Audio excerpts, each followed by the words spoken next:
Hello hi welcome back to my YouTube channel. ముందుగా మీ అందరికీ వరలక్ష్మి వ్రత శుభాకాంక్షలు అండి. ఈరోజు నేను మా ఇంట్లో వరలక్ష్మి వ్రత పూజని చూపిస్తున్నాను. ముందుగా అయితే పీఠం వేసుకొని పసుపుతో బొట్లు పెట్టుకుంటున్నాను.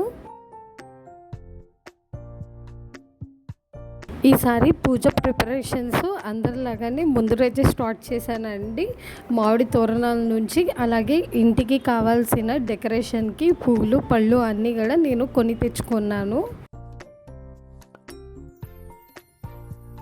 ముందుగా పీటకి పసుపుతో బొట్లు పెట్టుకున్నాను. ఆ తర్వాత వినాయకుడికి బొట్టు పెడుతున్నానండి.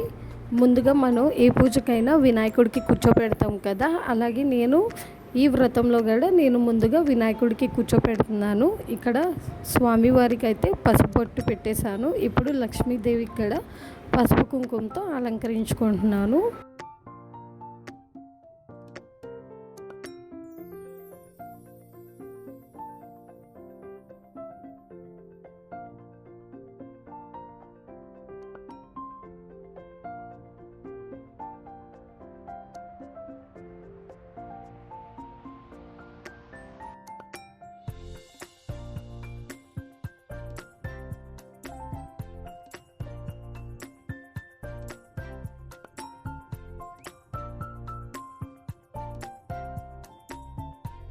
కుంకుమ బొట్లు కూడా పెట్టుకున్న తర్వాత ముందు మనం వినాయకుడికి అయితే పీఠం మీద కూర్చోపెట్టుకుంటున్నానండి. అలాగే తర్వాత లక్ష్మీ అమ్మవారికి కూర్చోపెడతాను.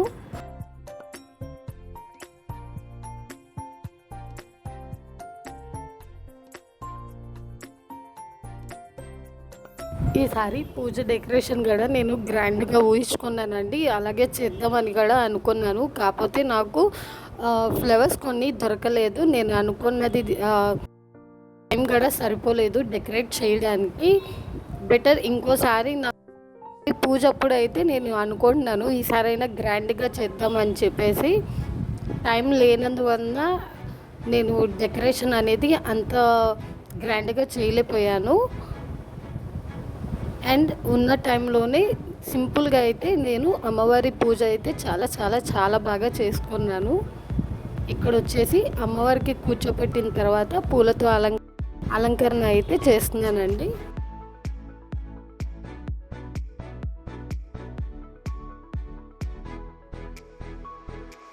అమ్మవారికి కూర్చోపెట్టిన తర్వాత తాంబూలం కూడా పెడుతున్నానండి. తాంబూలంలో ఆకు ఒక్క అలాగే నేనైతే యాపిల్ పెడుతున్నానండి.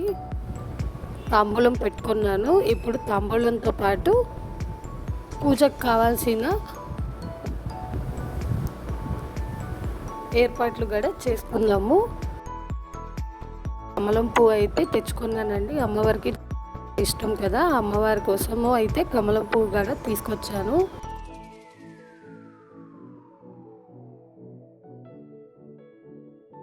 అమ్మవారికి కూర్చోపెట్టిన తర్వాత ఇప్పుడు పూజకు కావాల్సిన సామాన్లు ఒక్కొక్కటిగా ఏర్పాటు చేసుకుంటున్నానండి. ముందుగా 2 తమలపాకులు వేసి దీపపు కుందులు అయితే వాటి మీద పెట్టుకుందాము.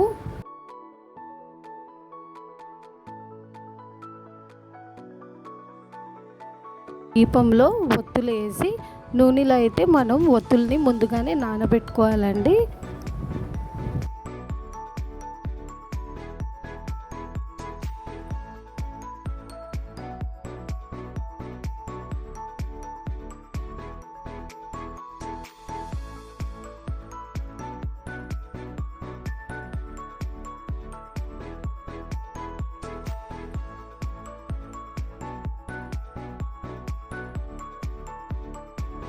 అలాగే పూజకు కావాల్సిన అగరబత్తి కూడా మనం నూనెలో అయితే కొంచెం రెడీ చేసుకొని నానబెట్టాలండి. డైరెక్ట్గా అయితే మనము అగరబత్తి వెలిగించకూడదు. కొంచెం నూనెలో అయితే మనము వెలిగించుకోవాలి.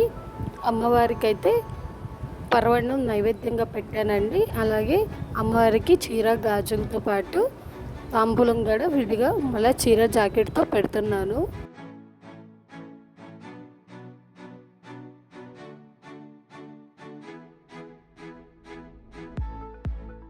నేను ఇలా సింపుల్గా అయితే అమ్మవారి పూజకి అయితే సిద్ధం చేసుకున్నానండి. చూస్తున్నారు కదా, అమ్మవారికి ముందు కూర్చోపెట్టుకొని పూలతో అలంకరించుకొని ఆ తర్వాత అమ్మవారికి పెట్టాల్సిన తాంబూలం పెట్టాను.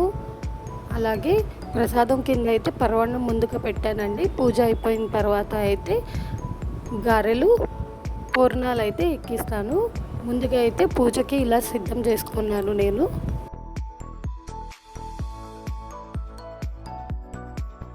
ముందుగా దీపాలు వెలిగించి పూజ అయితే మొదలు పెడుతున్నానండి.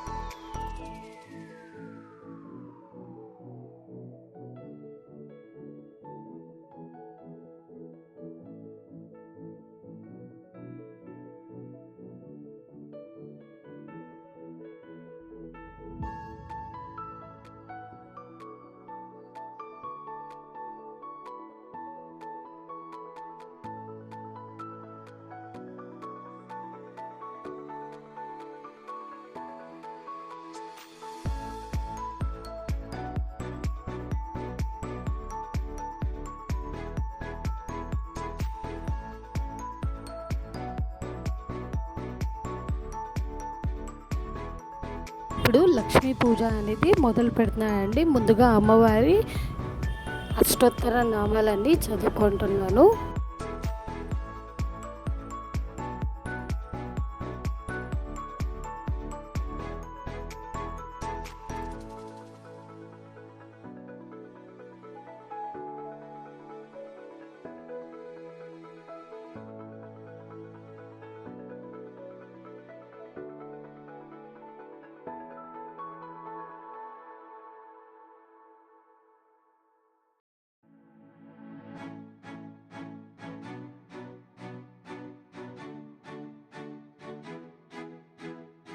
ఇలా ఈసారి మా ఇంట్లో వరలక్ష్మి వ్రతం అనేది జరుపుకున్నానండి. నాకైతే కలశారాధన లేదండి, అందుకని అమ్మవారికి కలశం పెట్టకుండా డైరెక్ట్గా అమ్మవారికి కూర్చోబెట్టి చేసేస్తున్నాను పూజ. మీరందరూ మీ ఇంట్లో పూజ ఎలా జరుపుకున్నారో కామెంట్ రూపంలో తెలియజేయండి. అలాగే నేను చేసిన పూజ మీ అందరికీ నచ్చిందని కోరుకుంటూ మరొక వీడియోలో మళ్ళీ కలుద్దాము. మరొకసారి మీ అందరికీ శ్రావణ మాస వరలక్ష్మి వ్రత శుభాకాంక్షలు అండి. మరొక వీడియోలో మళ్ళీ కలుద్దాం.